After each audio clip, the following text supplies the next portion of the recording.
It's time for the Bible Geek. We don't really know for sure what is and what is not. Holy Ghost, God, baby, God, blast them on the spot. Ghost, friends, it's time for the Bible Geek. Interpretation, Jesus on the Latical. Matthew, Mark, Luke, and John. Bible Geek time again. A little bit of a gap between last episode and this because I've been working pretty hard reading a bunch of interesting stuff about the Old Testament prophets and trying to get my chapter planned out for the prophets in my Holy Fable book, and that's taken some time. But I never forget about my fellow Bible geeks, and I want to try to answer some of their fascinating questions. Here's one, and it's from good old Michael Goodpastor. What a pal. He treated Carol and myself to a Rush concert some months back. What a great guy. He's the one with the astonishing arm full of tattoo that depict in beautiful form the battle between Yahweh and Leviathan. It's amazing. Anyway, Michael says, recently my dad and I took a trip to Greece with stops at Patmos and ancient Ephesus, as well as the island of Crete, where we saw the palace of Knossos, Knossos, ostensibly where King Minos ruled. Before I get into the questions, there were a few experiences from my trip that may interest you and the rest of geekdom. What continued to surprise and annoy me was that every place with biblical connections we went, all of the religious stories connected with the place were presented as fact. This was particularly surprising in Ephesus, which of course is in Turkey, where our Muslim tour guide confidently told us that these were the very streets that the Apostle Paul walked, and the city where John eventually resided. The same was true in Athens, where all the broad details of Paul's adventures there were written, as written in Acts, were again presented as fact. This sort of culminated on Patmos at the Grotto of the Apocalypse, which is the name of the very small cave that John was praying in when Jesus gave him the revelation. We were even shown the 3 cracks in the rocks, the cracks in the rock ceiling that God's voice caused, and which represent the Trinity. Hallelujah. While I find it easy to respect other people's beliefs, when someone who is supposed to be an authority on a subject begins to present such things as incontrovertible fact, I have a hard time keeping my mouth shut, but I was at least able to maintain until we were back to our cruise ship. Let me interrupt there, Michael. This reminds me of Peter Jennings's Jesus documentary, so-called.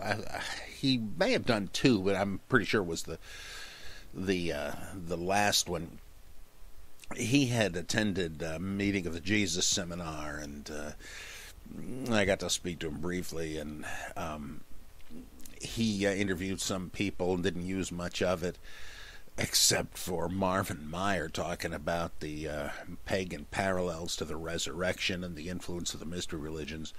And after giving him his say, Jennings just pretty much discounted it. I mean, he knew better. He was a news anchor, after all.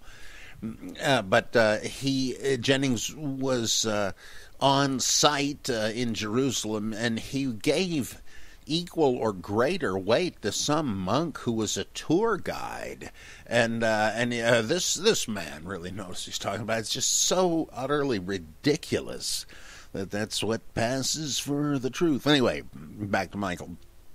Surprisingly to me, the real highlight, aside from the great drinking package we purchased on the ship, was our trip to the Palace of Knossos, which, if there was a Minos, may have been where he ruled. My dad, an avid viewer of the History Channel's Ancient Aliens.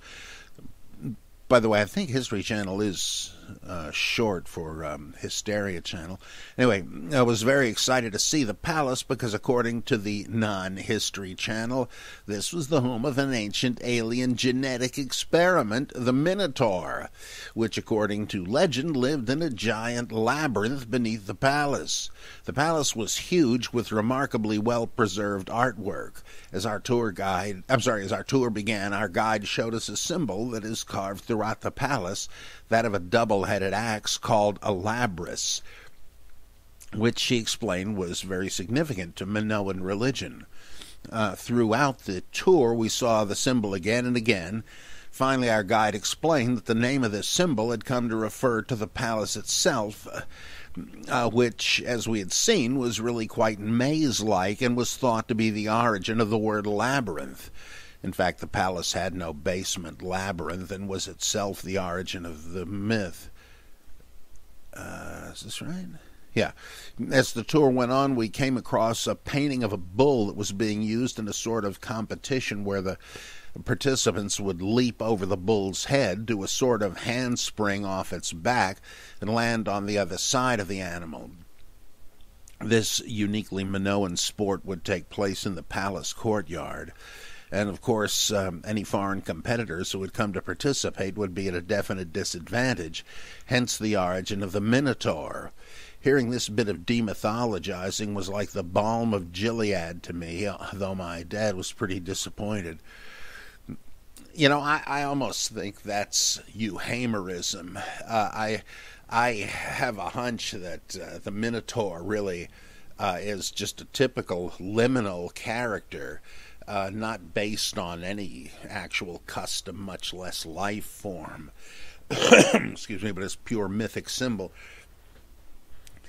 As to the Hysteria Channel and the ancient aliens, I occasionally take a brief look at it because I'm completely open to the idea that there may be intelligent aliens in space and that they have visited the Earth. That seems to me not at all implausible, has nothing to do with dubious supernaturalism. It would explain some otherwise really tough to explain accounts by people that weren't just gap-toothed hillbillies but rather professional pilots and so on. I feel uneasy when psychop people try to explain some of the sightings away as if they were fundamentalists harmonizing contradictions. So I don't know what to believe, but it's certainly plausible to me. And yet, even at that, the Hysteria Channel with the ancient aliens thing, it is just maddening because it is just tissues of wholly speculative leaps, and it's just, I mean, I guess there's not really enough data to build any real hypothesis out of, and so all they've got is speculation, which they disguise as ancient alien theory. Come on, there's no... Again, it's not because I think it's a stupid notion. It's just that it has to remain purely conjectural unless you find something like Von Daniken claimed he had found, things that could be explained in no other way, and I just don't think there is anything. Not yet, anyhow. I mean, maybe there will be. It's all right with me, right? But... it is just amazing how they deal with that. By the way, the people like the Mutual UFO Network, they're different. Like, whether they're right or wrong, I don't know, but they're actually dealing with data and how to explain it, whereas a lot of the ancient alien thing, who knows. By the way, I don't even dismiss that as ridiculous.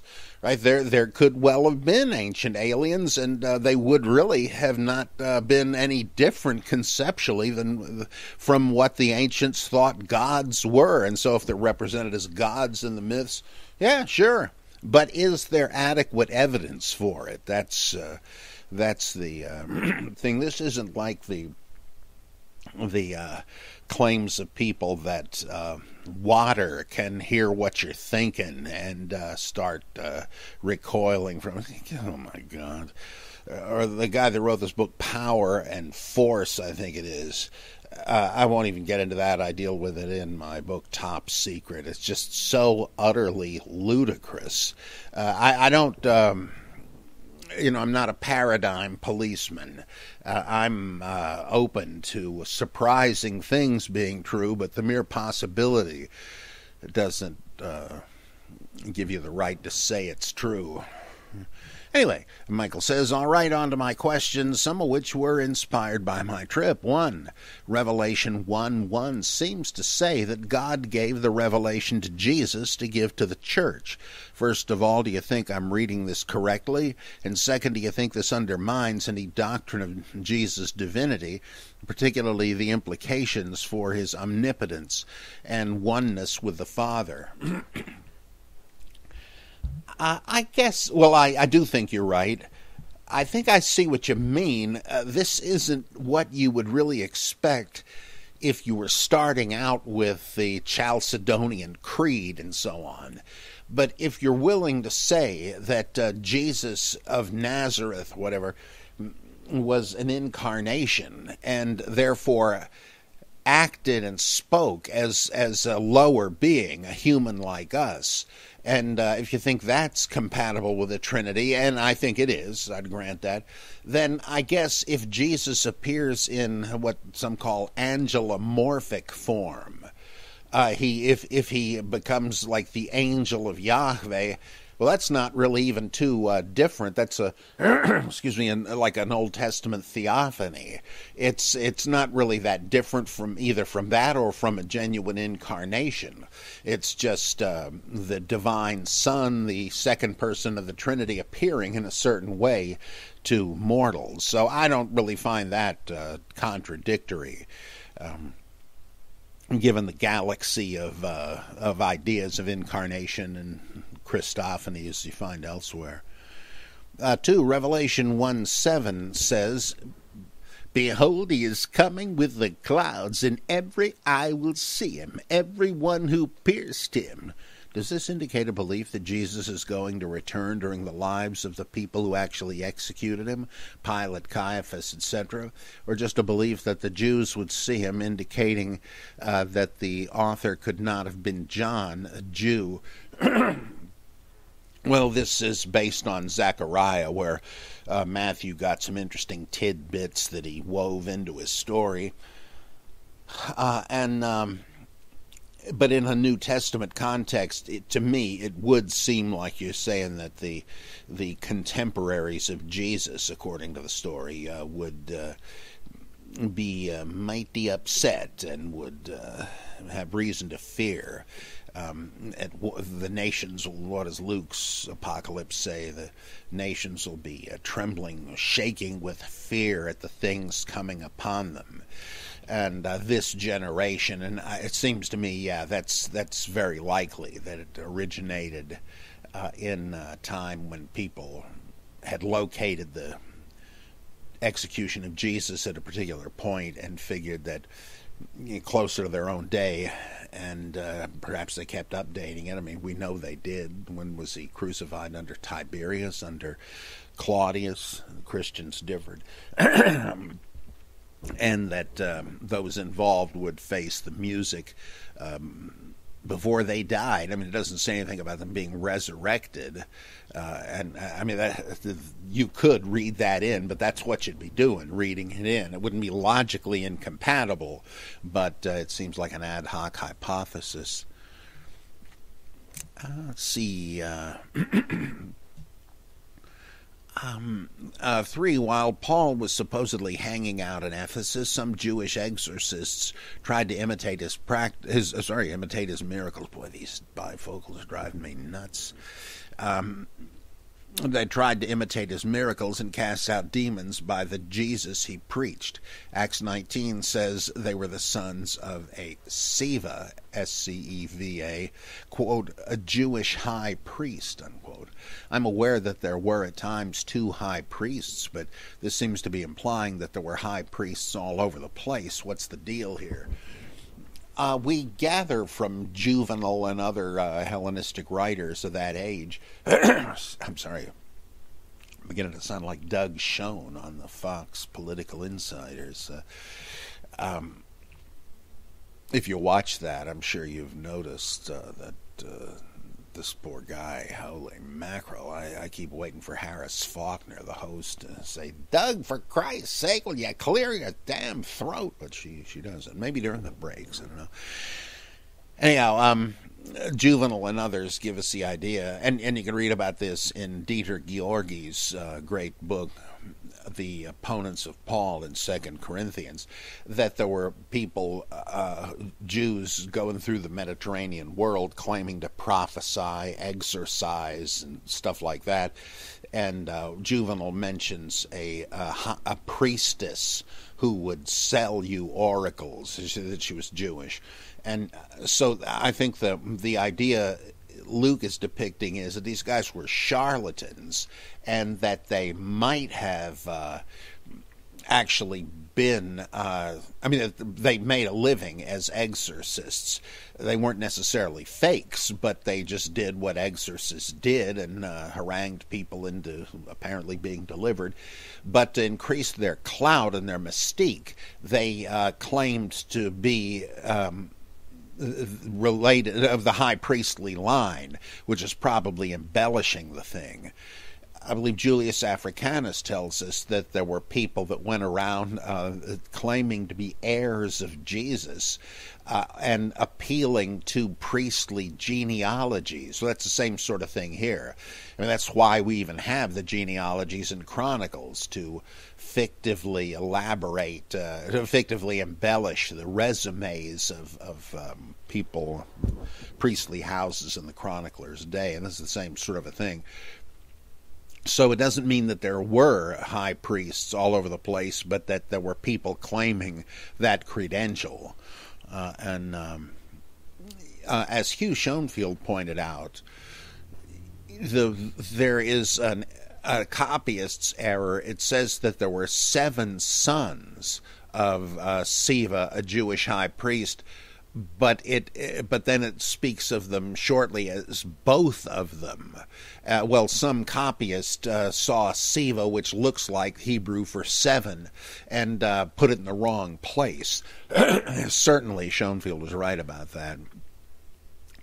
In 1 Corinthians 10, 14 through 22, it seems Paul is saying, in the context of condemning idolatry, that eating what's sacrificed to idols is basically having communion with demons. But then he says in verses 25 through 26, eat whatever is sold in the meat market without raising any question on the grounds of conscience, for, quote, the earth is the Lord's and everything in it. From the Psalms, right? Then going on, it seems he says to only do this if it won't be offensive to another person. Verses 28 through 29a, which seems to agree with what was said in chapter 8. But at the end of verse 29, why should my liberty be determined by another man's scruples? It seems that he says that other people's hang-ups shouldn't dictate a person's behavior. Am I right to be scratching my head over this mess, or is there some great harmonization I'm missing? That really is filled with difficulties, because this stuff, for the sake of conscience, not yours, but the person who asks, where'd you get that meat? There's this stance that it's just meat, like when Tony Soprano gives a box of Cuban cigars to Dr. Cusimano, who lives next door. And Cusimano looks at him and says, these are illegal.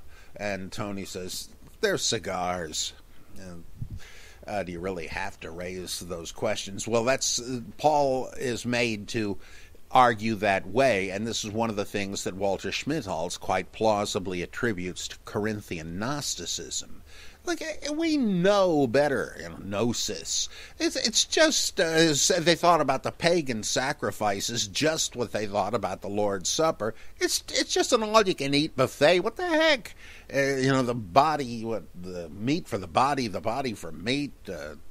It's like it says in Mark 7, it's going to end up in the toilet anyway, what the hell? And so you may know that, and so you're certainly not indulging in any kind of moral or spiritual compromise by eating a steak that your host bought in the meat market, and which they got from the temple priests, because there were so many sacrifices in the pagan temples that there was too much for the priests to eat, and so they would sell it at the meat market.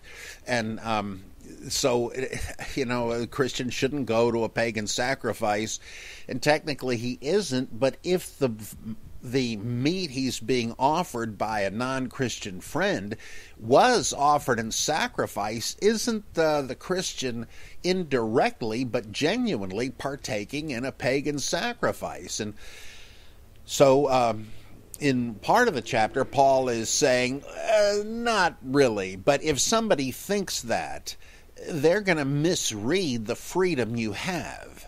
And now I know it's a pain in the neck. You're saying, why should my behavior be judged or evaluated based on somebody else's hyper-scrupulosity? Well, yeah, but he says that's what's at stake here. You're just having a good steak offered to Apollo or not, or the possibility that one of the weaker brethren will say, that steak looks familiar. Wasn't that offered at the International House of Apollo Sacrifices? I guess that means Christians can belong to several religions, because most people in mystery religions did. And Paul is made to spout the line that, no, if you're a Christian, you're nothing else as well. It's Christ and nobody else. Are you ready for that? But they'll start thinking it's okay to be henotheistic, right? One God at a time. We don't want that.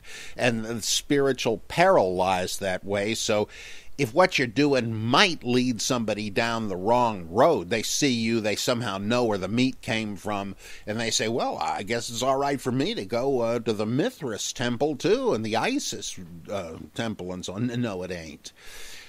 This kind of casuistical thing, as I think Van Manen would have said, indicates you're dealing with a kind of an almost rabbinical hair splitting that you wouldn't really expect that early in the beginnings of Christianity and the ostensible lifetime of the Apostle Paul.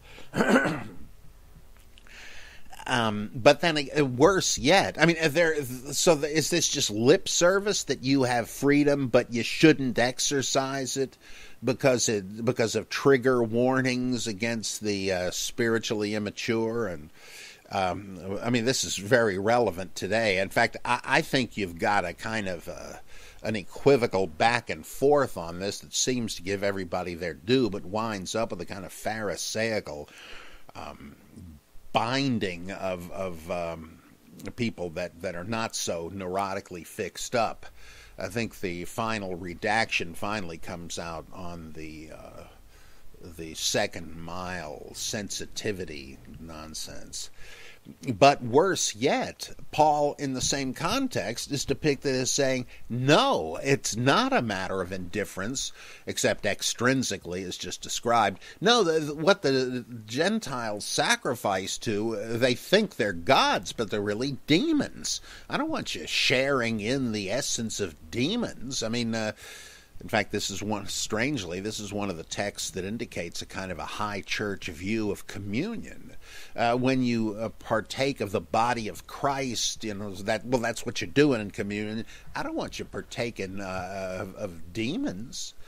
So this is totally different. He said, in fact, if you do, God may kill you. Remember what happened with the Israelites and the Baal Peor and all that. They went to these idolatrous orgies, and God killed over 1,000 of them.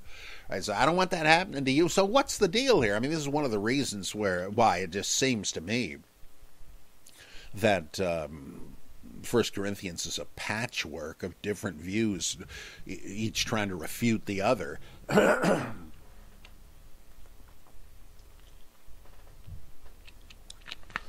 Let's see. So much for that. Yeah, it is quite a mess.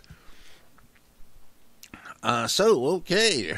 In fact, Michael, if there is a harmonization for any of that stuff, I'd never heard it. Let's see. This is from scroll. Oh boy, from Acapulco J. I guess he's down there in Margaritaville and so forth. At the age of 7, during my first Bible class at the Our Lady of Guadalupe Church in northwest Indiana, I heard that Cain took a wife. I blurted out, "Where did she come from?" There were no other people but Adam, Eve, Cain, Abel, and Seth from the creation. The serene, blissful nun, one of my teachers, gave me a nice, peaceful, apologetic answer. It did go in one ear and out the other. I got a dose of apologetics at an early age. This was too much for my little skull. My initial conclusion was that the Bible was Bullgeschichte. I operated on that. By the way, I think it was Norman Perrin who coined that term, by the way, instead of Heilsgeschichte, holy history or sacred history. Bullgeschichte with an obvious meaning. Okay, I operated on this principle. Wait a minute, am I missing some words here? I operated on this principle idea that the Bible was not written by God, and if it was not, then what authority did it have to rule my life? It was a strange feeling to be skeptical of the Holy Bible when no one else I knew believed as I did. I wanted to believe, but any reading of the Bible repulsed me. I could not believe that no one saw through to the Bible's fictional layer that lies just beneath the thin film of Bullgeschichte. I sometimes felt that I was a boy outside the bubble. There are no moops, the bubble of Christianity. When believers utter, "It says in the Bible," I echo these words in my head. It is written in the Bible can't talk. Well, the Bible's a pretty good ventriloquist dummy sometimes. So your great show has taught me how the Bible is interlaced with Bullgeschichte. Count me as among the saved from the restraints and incivility of the Bible and its believers. We had a revelation this morning while listening to a repeat fourth time of the Human Bible, number 35. I hope to recommend the series to friends interested in Bible literature. Proselytizing example. Have you heard about the research of the Bible by an ex-minister? Hallelujah. I would appreciate a soprano's voice or a James Mason. Oh boy, okay. I realize you've educated me on many new faiths. Manichaeanism, John the Baptist as Savior. Serpent stories where the serpent was trying to help the humans. And Hindu Buddhist concepts and many more. And I learned about vows of silence. I tried a vow of silence with my wife, but it fizzled out real quick. You know what I mean. Let's do some Sopranos about Silvio Dante. Okay, my question is about Eden. The time when humans lived in Eden. Sounds to be a remembrance myth of the Paleo era. The pre-agrarian times when men and women were hunter-gatherers. Could humanity keep a record of Paleo era in oral conveyance, which we know is not an exact copy process? It's not working so well. Back to Mason. The Sahara was once a lush grassland with large game and trees, and probably a great place to live. Eden sounds to me like a memory turned into myth. The times when we laid around under huge trees, the food was easy to get, and we were sexy people. Now out of Eden, men and women have to till the soil in the most back-breaking work on the planet. It is terrible existence to scratch a living from the dirt, such hard labor.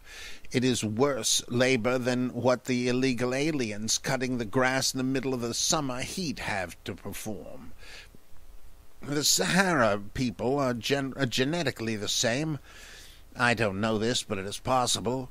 The earth has shifted and the climate's circumstances are so different that they leave Eden. Maybe stories are told about the Paleo age. Sit around the campfire and let me tell you about the ancestors in the green lush world. They sinned, so we have to scratch dirt to live. Well, actually, it seems to me that that's basically what they're saying, that once we just pick the fruit off the trees, and now, oh boy, back-breaking labor, and it's an ideological story. Dad, well, why do we have to work for a living? Well, it does seem like it shouldn't have been that way. It must be a punishment. What could our ancestors have done to royally tick off the Almighty so that he imposed this on us?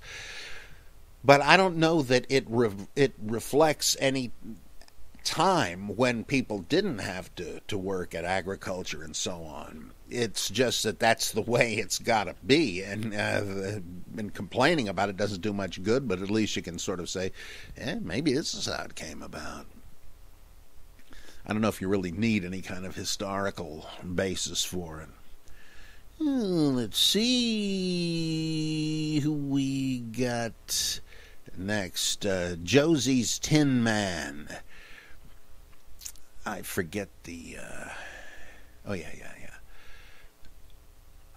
see, I'm a native of South Carolina who's lived in Texas and Florida, so your own accent is probably the most accurate. But if you like, I wish I sounded like Lieutenant Worf or Sean Connery, so feel free to exercise your judgment. You may use my nom de plume, Josie's Tin Man, and I'd appreciate it if you'd give a brief greeting to my wife, Josie, who seems to find my weird interests and hobbies actually endearing. Josie, that's the spirit, and my wife, Carol, is much the same. Her patience is astonishing. And what a gal, and sounds like you're a great one, too. My religious biography in a thimble is raised Southern Baptist, drifted to free thinking and deism in high school and college, and shifted to atheism with a small a around 30, under the influence of skeptics like Carl Sagan. I was turned off by the fanatical smugness of many among the new atheists, although I enjoy reading Dennett and Dawkins. I appreciate your approach to the Bible and religion as human phenomena worthy of study. It reminds me of the more gentle, skeptical humanism that seems to be drowned out these days. Okay, on to my questions. This summer I was driving by a local Presbyterian church that is located in an old office park. They have a fancy electronic sign that gives announcements and, more helpful to me, the time and temperature. Imagine my surprise as I see an advertisement for their vacation Bible school featuring a picture of none other than Thor himself. Their VBS theme for this year was the Avengers and included Thor, Iron Man, the Hulk, and the rest of the gang. My brain seized for a moment. Did they not notice the pagan god they were promoting? Don't even get me started on the Hulk and the implications for free will, guilt, and redemption. Of course, assuming the church remembers they're Presbyterian and believe in predestination, but this may not be an issue. I'd love to hear your comments on this. It is the oddest church sign I've ever seen. Gee, what I would wonder is, did they get permission for this? I can't imagine they did. And occasionally I spot something like, I suspect a ripped off reproduction of a famous Alex Ross painting of Clark Kent turned into Superman. It was on the billboard of some used car joint. What the heck? Ross cannot have given permission for this, and I wonder the same thing here. But the Avengers? What on earth could that have to do with Vacation Bible School? That is some Bible. Incredible. I'd love to see that. looking at the nativity stories in all of the Gospels, particularly the genealogies of Jesus, I found something I do not remember from Sunday school at the First Baptist Church. I was looking at an online version of the Bible that included this verse in Luke 3:23. So Jesus, when he began his ministry, was about 30 years old. He was the son, as was supposed, of Joseph, the son of Heli. What is up with the as was supposed? This is the New English translation.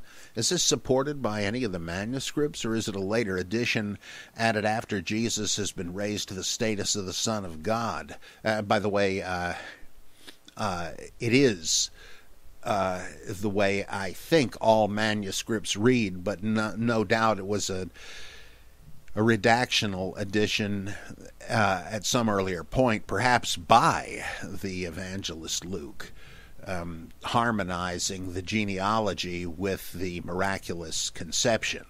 You can't really have both, but he tries. He doesn't want to eliminate anything, so he says, he gives you the genealogy, and right at the end, it casts doubt on the whole point of the genealogy. Who cares whom Joseph is descended from if Jesus isn't descended from Joseph? Back to Josie's Tin Man. I assume it was added later to get around trying to have Jesus be the son of Joseph for prophetic reasons and the son of God at the same time, yeah. Or is there some sort of implication of a messianic secret that is no longer secret in the writer's time? It sticks out to me like a sore thumb. Did the Greek of the era even use parentheses or the equivalent at all? I don't think so. The messianic secret thing, I don't think that quite applies there, because would an attempt to cast doubt on Jesus' descent from Joseph and from David, it's like if somebody's thinking that already, it's because they think Jesus is Davidic and thus a good candidate for the Messiah. From whom would this be hiding it? Right? It's a transparent attempt to muddy the waters for some reason. But I think your first instinct is correct. It's trying to explain away the existence of the genealogy in light of the miraculous conception. And so that's I mean, the messianic secret itself is a kind of an ancient harmonization, as Vreda pointed out. This is one too, though I don't think it's about the messianic secret per se. It's about trying to justify the lineage of Jesus with his not having one because of miraculous conception. And finally he says, "May the black go to the woods with 1,000 young, bless you." Now I'm assuming most of you know about Shub-Niggurath and so forth. That's the black goat in question. Chris asks, what is the current scholarship on the James ossuary? I know in the past it was widely considered a forgery. The 2014 analysis declared it likely to be dated from the 1st century. Where do you and other scholars stand on the question of authenticity of the James ossuary now? Well, I know James Tabor believes it to be genuine, but he kind of needs it to be genuine. And some say it was vindicated when they wound up dropping the charges against the guy that most of us think forged it. But that turned out not to be really a vindication of his claims, as some kind of jurisdictional thing. They didn't want the heat that might, or public relations. They didn't like the implications of, it's sort of like these novels where they find the body of Jesus but in Israel, but the Israeli government tries to suppress it because they don't want to be blamed for the furor it would create among Christians. I forget exactly what it was, but it was no real vindication by relevant experts. I think, though the ossuary itself does date to about the 1st century, the problem is the inscription on it of later forgery, and I think it is. There seem to be 2 different handwritings on it, and the what is it, brother of Jesus part seems to be by somebody else, as if they added it to a more innocuous James, brother of Yeshua, who could have been anybody. Remember the argument for all of this being these ossuaries in the Talpiot tomb being the family of Jesus was the claim that you wouldn't find this particular group of names familiar from the Gospels together in a family unit unless it were the family of Jesus as described in Mark. And the chances are against it statistically. I'm not convinced by that. I think there's an error in that whole calculation. But I'm not sure where most scholars are. I haven't heard any recent discussion of it, but I'm pretty sure most think it is another phony relic. Let's see. This is from Jonathan. And I may stop with this one because it's kind of long. He says, there's some preachers knocking on my door a few months ago. The church is called the Church of Christ, whom they claim they claim they are the one true restoration of Jesus' church after it apostatized and turned into the Roman Catholic Church, whom they call the whore of Babylon, Revelation 17:1-18. Yeah, this is an old sectarian claim you got from the Mennonites, the Plymouth Brethren, Victor Paul Wierwell's Way cult, the Way. Anyway, in this regard, I want to share what I found and my response to these preachers, and maybe the Bible Geek can share some of his divine insights. When I was younger, I did consider joining them, but thanks to the mythicist books, I didn't and ditched Christianity. Let me just make it clear, though it's fine with me if you ditched Christianity. It's not my goal to get people to do that, right? It's just pursuing historical possibilities. So, good for you, but if you're stuck with it, good for you too. It's fine with me either way. Okay, in one of their magazines was a thorough discussion of the name of Christ's one true church.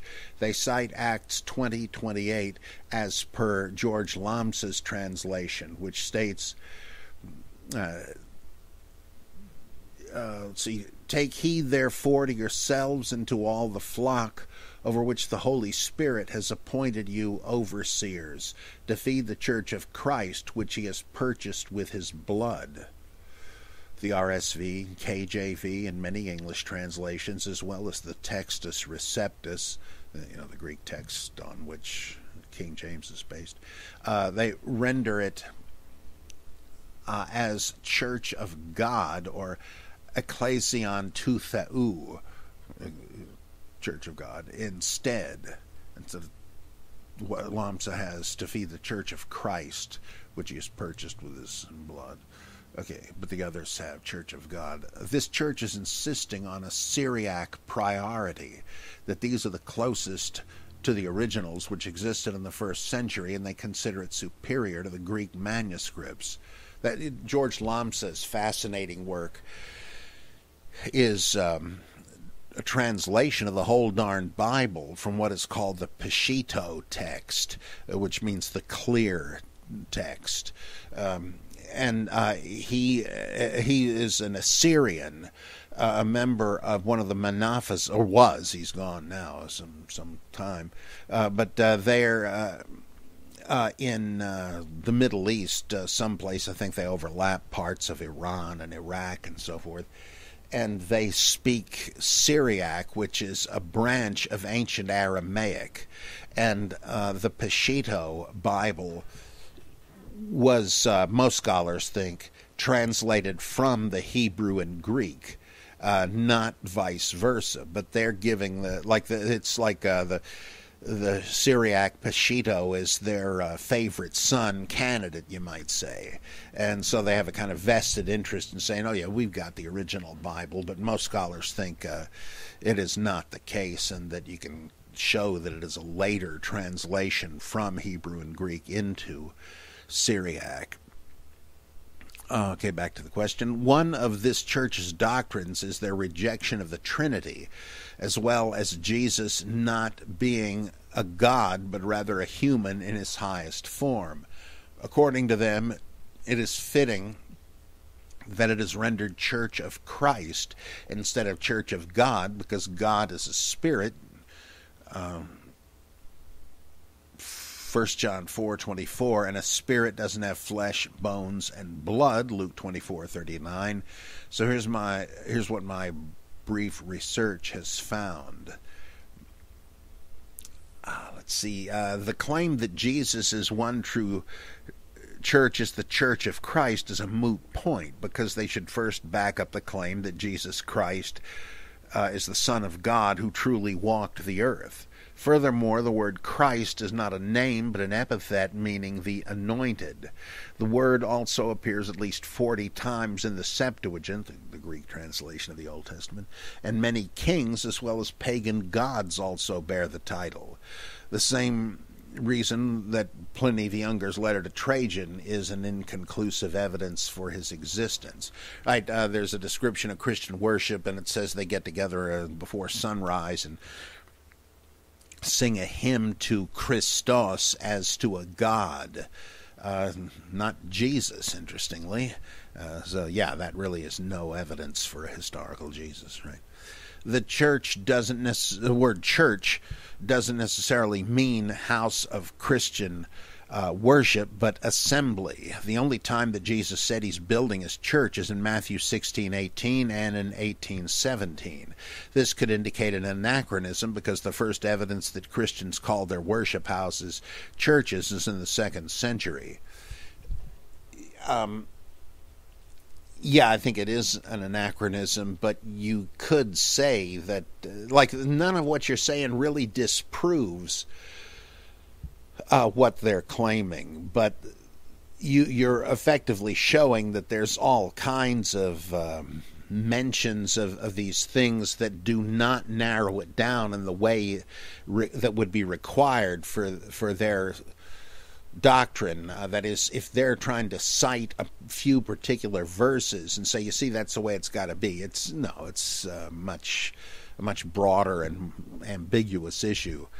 And of course, one thing is that the word church is used in the Bible, I think, only once in Revelation, when it says, I was in the Spirit on the Lord's day, kuriakon, that of the Lord, implying the day of the Lord.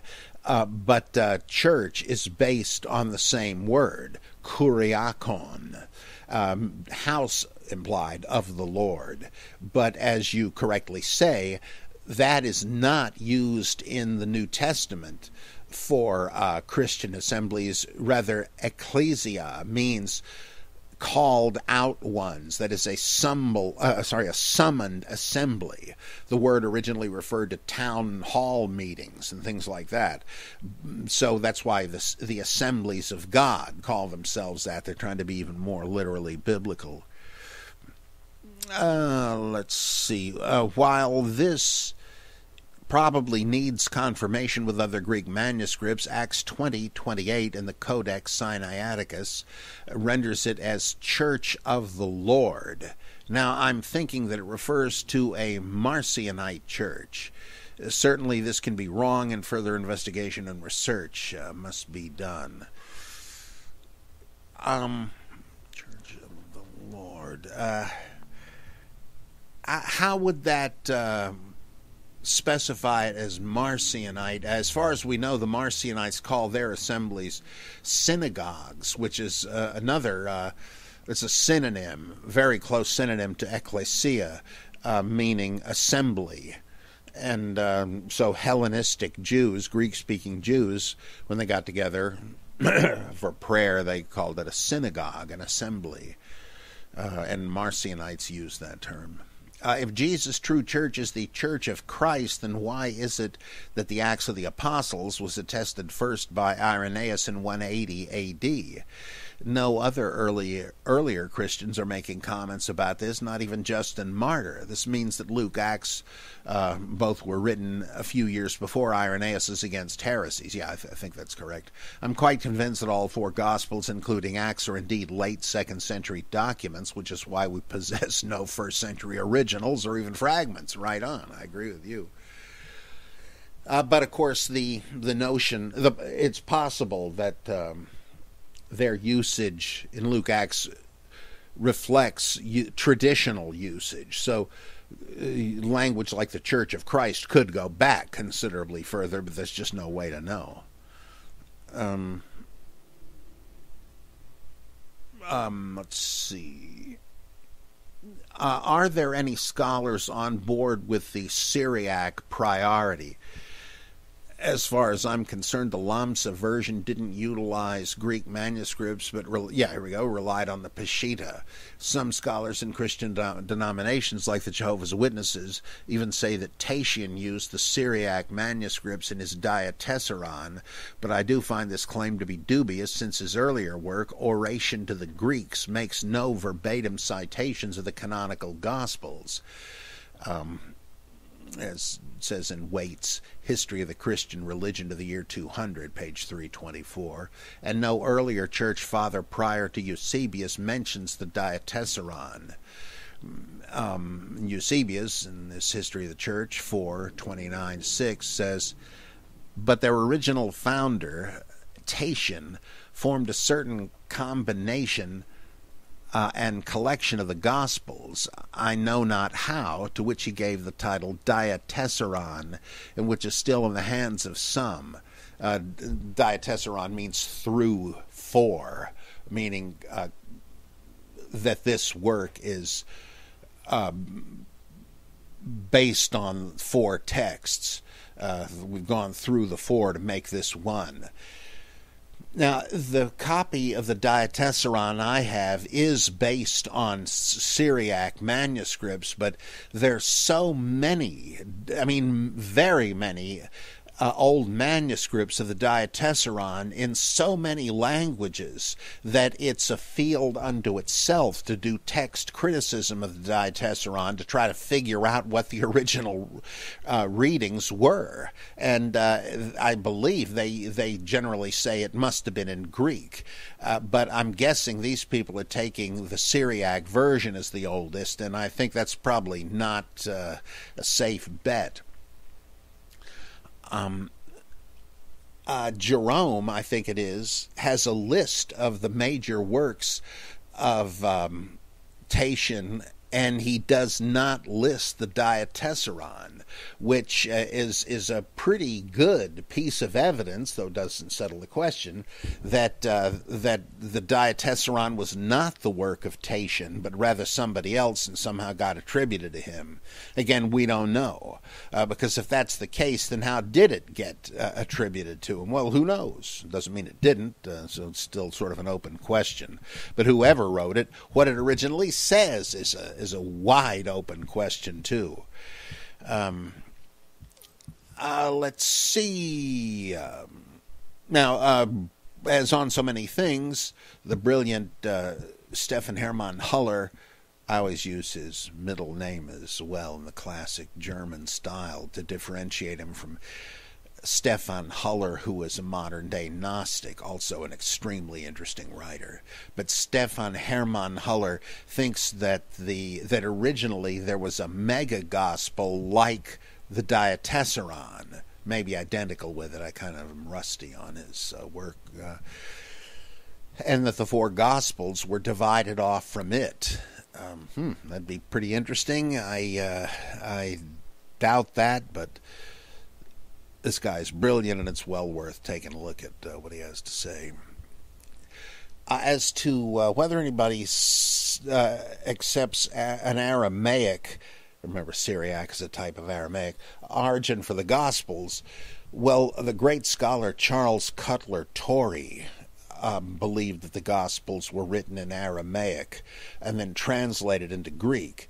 And he makes a pretty effective case. I don't agree with everything. He dates the Gospels extremely early, about the 40s AD, but I don't think that his theory rests on that completely. And I'm not prepared to go into all the details, but I think that is still an open question. I believe Matthew Black also believed that there were Aramaic originals. The late great Morris Casey believed that there was a detectable Aramaic original behind most of the sayings of Jesus in the Synoptics, but I don't think he believed those texts were written originally in Aramaic. A guy named Burney, I can't think of his initials, he wrote a book called The Aramaic Origin of the Fourth Gospel. But these writers don't think that Aramaic original was the Peshitta Syriac. They agree that this was much later translated from the Greek, even though they believe, in one form or another, that our Greek texts came from an earlier Aramaic text. That's kind of tricky, but not really implausible. Jonathan goes on, it seems that even conservative Christian scholars don't buy the Syriac priority of the Gospels. I'm assuming that one of the reasons not to buy the Syriac priority is that just because a manuscript written in an Aramaic dialect doesn't make it better than the Greek ones. Correlation doesn't mean causation. Is it possible that the scribes who wrote the Greek manuscripts also wrote the Syriac manuscripts? Or it's just that the Greek ones came first and the Syriac ones later? Well, most people think it's the latter. That, as I've just said, that the Syriac Peshitta is a translation of the Greek and Hebrew, though a few hold that the Greek was based on Aramaic, and all scholars agree that there are parts of Nehemiah and Daniel which appear to have been originally written in Aramaic, sister language to Hebrew. I find it hard to compare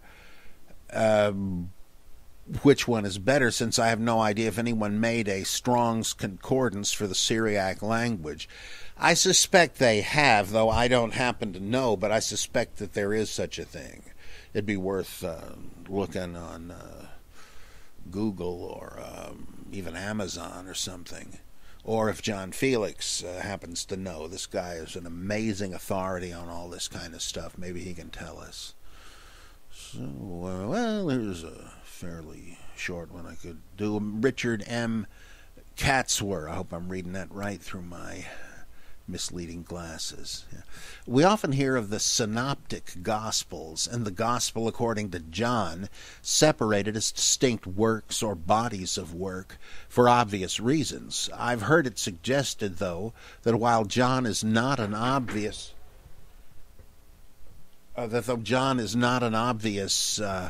rewrite of any of the synoptics, as Matthew is of Mark, there is strong evidence that John is a response or rebuttal to Luke.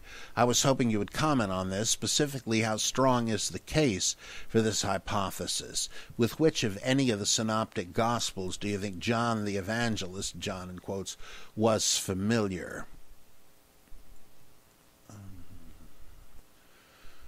Okay, this is a fascinating question.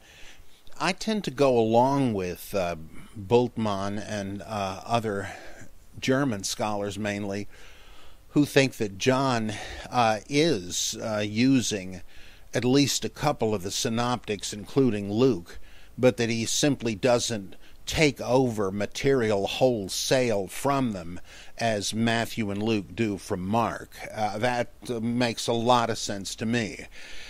And, for example, when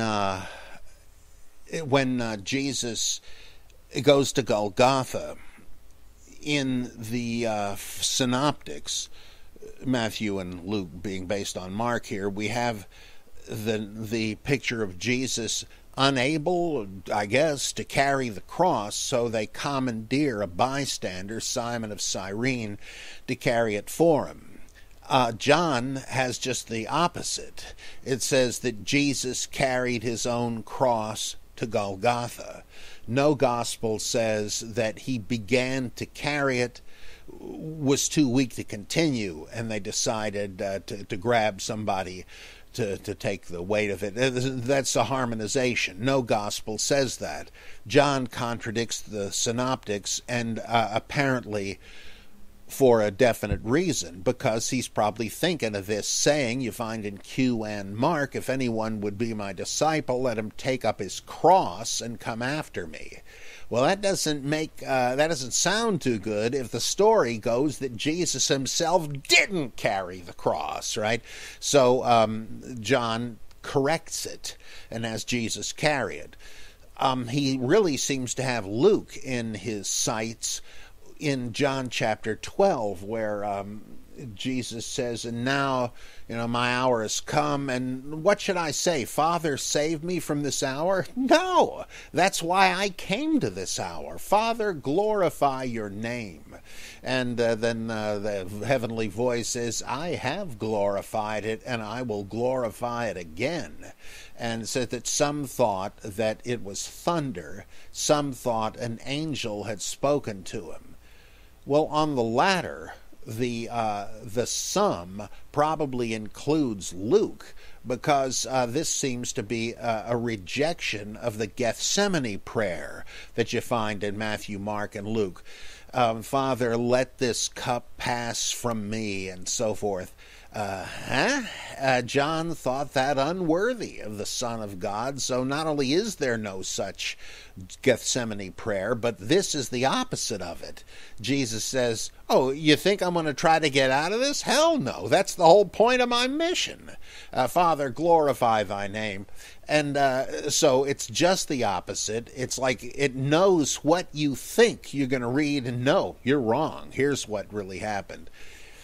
And the stuff about an angel speaking to him, that just has to reflect what at least some manuscripts of Luke have, that in the Gethsemane scene, an angel appeared and strengthened him. Oh, no, if you thought that, you were wrong. And so, yeah, it does seem to me that you've got Luke being refuted. But this isn't the only one, because the Gethsemane prayer thing is common to all the synoptics. There's other comparisons and contrasts one could draw, but another interesting question implied here is that Luke and John, to me, seem to reflect or even answer one another as time goes on, the redactor of one reacting to redactions of the other, implying that the texts of both were growing, and to some degree in response to one another.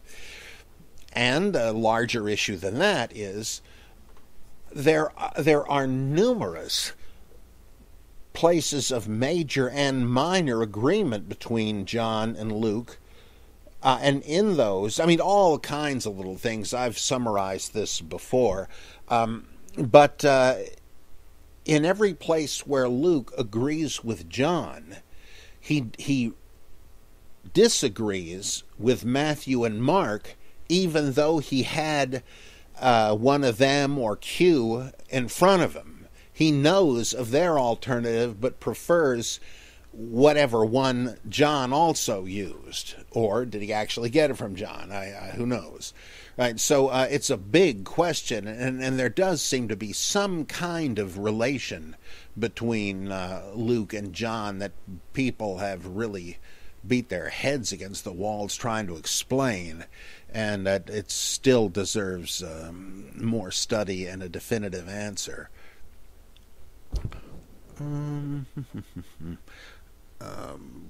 Ironman. I don't think it's Iron Man, Tony Stark, because it's all one word, which might be a play on Robert Eisenman, since that's what Eisenman means. Anyway, he says, I was interested to find out recently that a fragment of Plato's Republic was found in the Nag Hammadi library. Do you think this says anything about access of Greek philosophical texts to the New Testament writers? Is there anything to suggest that the Gnostics were better educated than the early proto-orthodox church, or should this suggest that various early groups were literate and reading a range of materials? What should the Gnostic changes to Plato's Republic and the Nag Hammadi fragments with regard to the way early groups used and abused texts they had? I think I'm missing a word there. I don't remember if there are important differences between the Nag Hammadi, Plato's Republic fragment, and the other manuscript tradition of the Republic. But there's a fascinating book. Oh man, what's the title of it? Something about was it Thomas 7? It says something about the blessed is the man who eats the lion, for the lion shall become man. Blessed is the lion who eats the man, because the lion shall become man. There, oh boy. I got to take a closer look for that. But the author says, what do you know of all the passages in the of the Republic, a pretty long work that they could have had in the Nag Hammadi collection? They have this one, which has similar usage, comparing the passions to a roaring lion and so forth. And so there's it does look like they opportunistically, I don't mean that dishonestly, but they focused on certain passages in Plato that they liked. I mean, it's possible to understand Gnosticism as a kind of radical Platonism, and the Nag Hammadi text would suggest that the monks whose library it was were quite conversant with a whole range of things, because they have materials from Sethian Gnosticism, Zoroastrian Christianity, all kinds of wild stuff, Hermeticism, and so on. We used to think that the early Christians in general were a bunch of uneducated slobs and peasants, but even if that's true, there's, in 1 Corinthians, how many of you, my brethren, were among the wise and sophisticated of this age? Not many. But study of the Gospels in recent decades has shown that they presuppose some decent level of at least secondary education, and that the composition of the Gospels, especially the use of pronouncement stories, has a lot in common with writing exercises used in Hellenistic schools. Okay, kids, to make sure you know the approach Diogenes took or Socrates took, I want you to write a little apothegm or krea or pronouncement story with Socrates addressing some issue, or so-and-so issue, or what would Diogenes say about this? And to show, I mean, that's a great idea, by the way. And it looks kind of like that's what you've got with competing creas in the Gospels about Jesus talking about fasting, for instance. Different people had different ideas as to what he would have said, and so forth. But whoever had that Nag Hammadi library certainly had wide intellectual, spiritual interests. I'll finish up with this one. This is information, not really a question, but it's pretty good. Spa Fawn says, I was listening to a recent podcast where Philip K. Dick's Androids novel and Mercerism were discussed.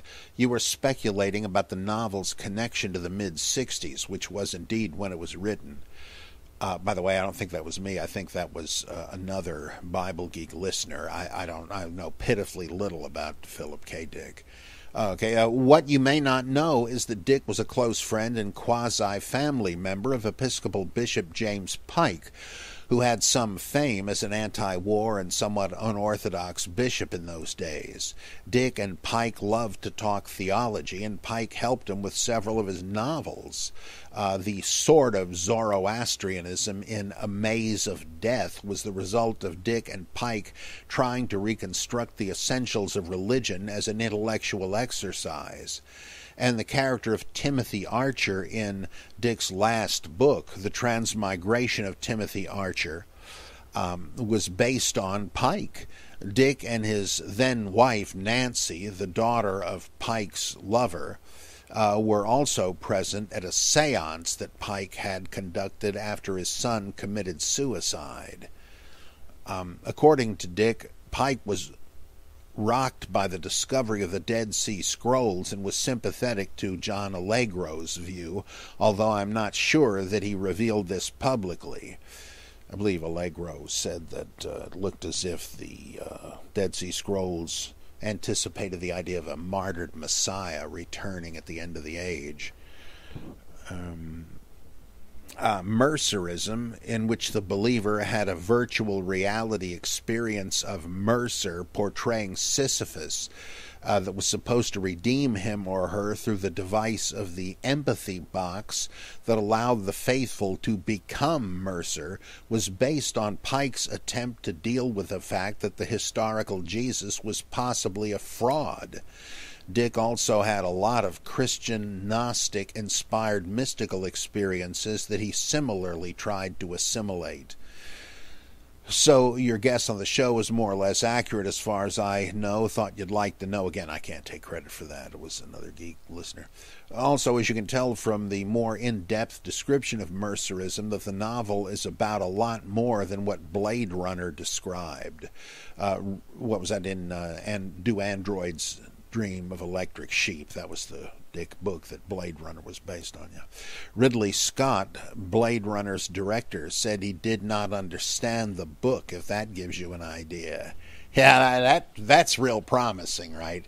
You're making a movie based on a book which you don't understand. Yeah. I think that in the same show you discussed the motivations of the two thieves seen at the crucifixion. Something has always bothered me about that, which is this. I think we can reasonably conclude that the gospel claims about the fame of Jesus during his, quote, lifetime, unquote, were, at a minimum, exaggerated, given the dearth of evidence in the historical record. I also do not believe that there was anything like a daily paper in those days, although I could be wrong. Given those likelihoods, I always wondered how the good thief knew that Jesus was innocent. Here he was, a thief in prison for who knows how long, yet he is portrayed as knowing everything about the case of Jesus, and yet he just met him that day. While I am reading all the myth stuff I can get my hands on, I have not seen this discussed anywhere, though it probably has been, but it seems to weigh heavily on the literary device side of the argument. Oh boy, does it. You're quite right about that. In fact, I think I explained this in the pre-Nicene New Testament, or Human Bible New Testament, that you got two layers here that probably reflects the Polycarp Catholic embellishment of the original Ur Lucas, and that in the original pre-Luke, you might say, what both of the thieves are presented as mocking Jesus, and one of them's mockery is, Jesus, remember me when you come into your kingdom. Now, why is that mockery? Well, because it's verbatim, the same as in a scene from Diodorus Siculus, and a contemporary writer, where he has a slave claiming to be of royal lineage, and apparently he's not, and some nobleman hearing this mocks him and says, well, remember me when you come into your kingdom. So he sees, oh yeah, remember us little people, won't you, when you get back to the top? So that in the earlier Lucan version, that is mockery, not a statement of faith. And it becomes a statement of faith once Polycarp, or whoever ecclesiastical Luke was, the guy that gave us our canonical version of Luke, when he adds to it this knowledge of Jesus' case, as you put it, right? When one of them is mocking Jesus and the other one says, "What's the matter with you? You and I are real criminals. We deserve what's coming to us, but this guy's done nothing wrong." And then he says, "Jesus, remember me when you come into your kingdom." How would he know? That's because Jesus seems to be a pious man and wouldn't therefore be a crook. Well, look, according to the story, he's being killed as a seditionist would-be king. So, and people like that, like Judas of Galilee, they were righteous people. It's not like he was there cussing a blue streak or something like that.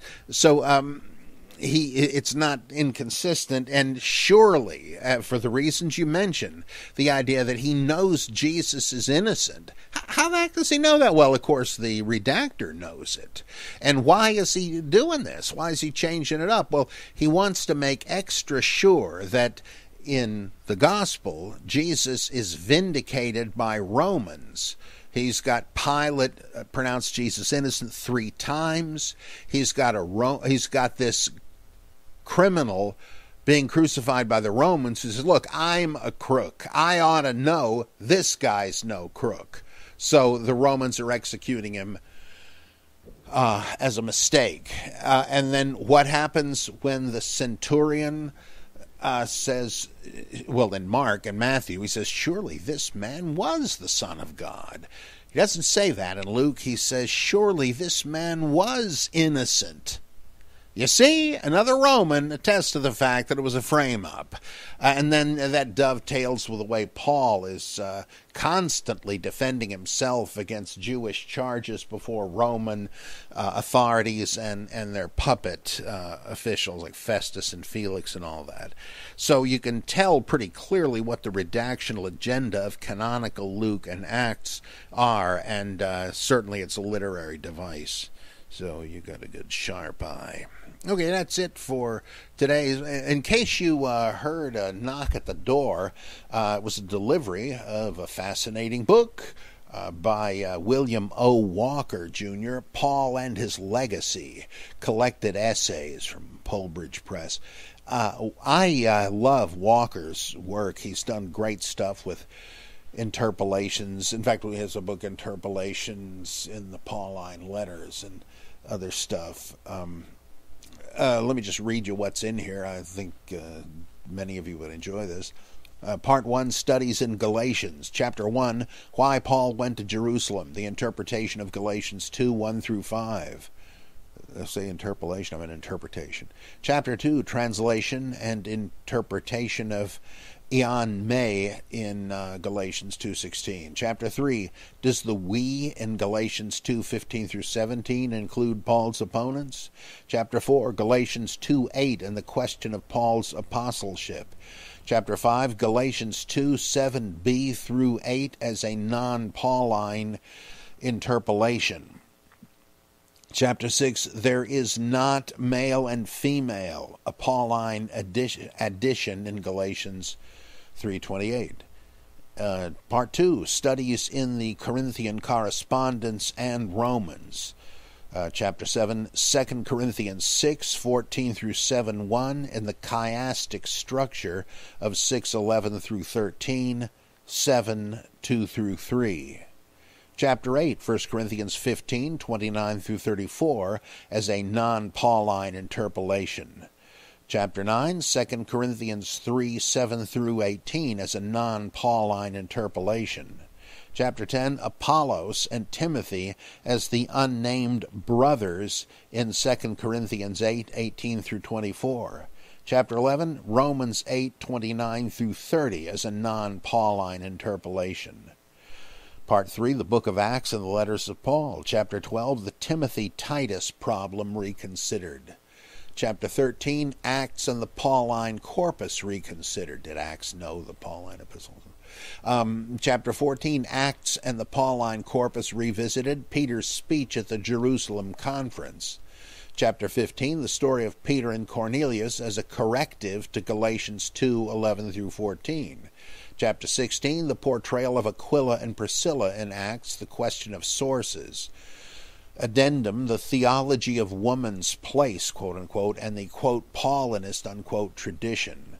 Yeah, very, very interesting stuff. I just, once I was in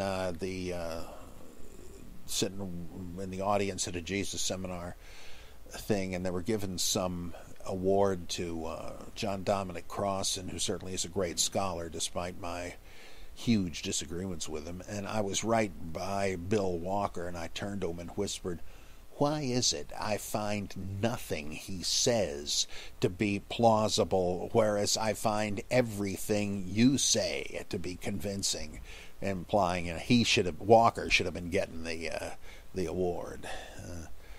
Anyhow, and one other piece of book news.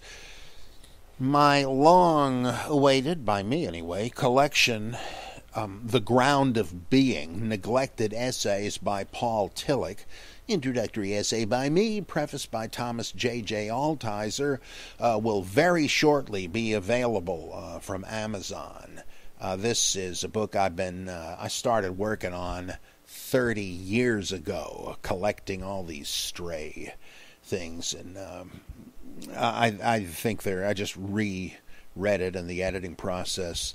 It is fascinating. There are all kinds of gems in there about the nature of religious symbols and Christian socialism and Lutheran Calvin, and just great stuff. You'll get a big kick out of it, I'm sure. Also in the works are little slim books of mine that have been available thus far as e-books, but will now become paper books. Paul, the Lost Epistles, The Sage of Aquarius, and Biblical Buddhism. And so I'll keep you updated, but The Ground of Being will very shortly be available, so hope you check it out. All right. I'll probably be doing some more studying up for this next book, so I'm not sure exactly when I'll be with you again. Won't be too long, though, and I much appreciate your support for and interest in the Bible Geek. See you soon.